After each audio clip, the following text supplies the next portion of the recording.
Another exercise in the art of compromise here at Arcadia Junction today. I got this Atlas, not the American Atlas, but the Chinese Atlas company, who make HO scale and N scale and OO scale as well, I believe, models that are static and on display stands. And I've always wanted to get my hands on a Picasso railcar of the SNCF, these very distinct rail cars that operated in France that were very attractive design, but also a very unique engineering design.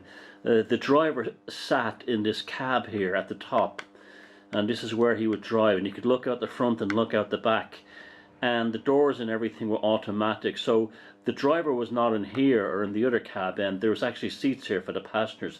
The driver was up there. So it was a nice model, and I wanted to motorize it.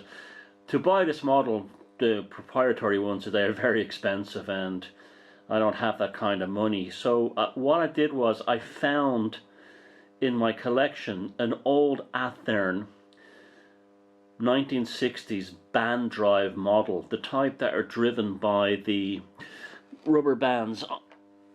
You can see there on the bottom, the rubber bands on the wide wheels, and lo and behold, I put it up against the plastic static wheels of the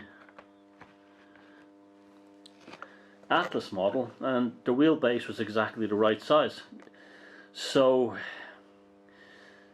with a bit of cutting and filing and so on, I managed to get this body to fit onto the Bud railcar, the RDC, the shorty scale one from the 1960s, and it runs really well, fits really well.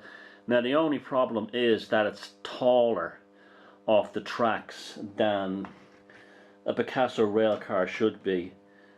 It should be just above, even though the buffers are only a bit higher, it's a bit taller than it should be. But I'm not bothered by that, because I have the model I wanted running on the layout. So it's a lot. It cost me a lot less than the old Duof ones on the second-hand market, which go for a lot now, and it actually runs better because of the Athearn motor. Just is a very good motor from the 60s, and it's also fairly quiet in both directions. So I can live with the compromise of it being too high. In other dimensions, it's perfectly in scale. So we'll take it for a spin around.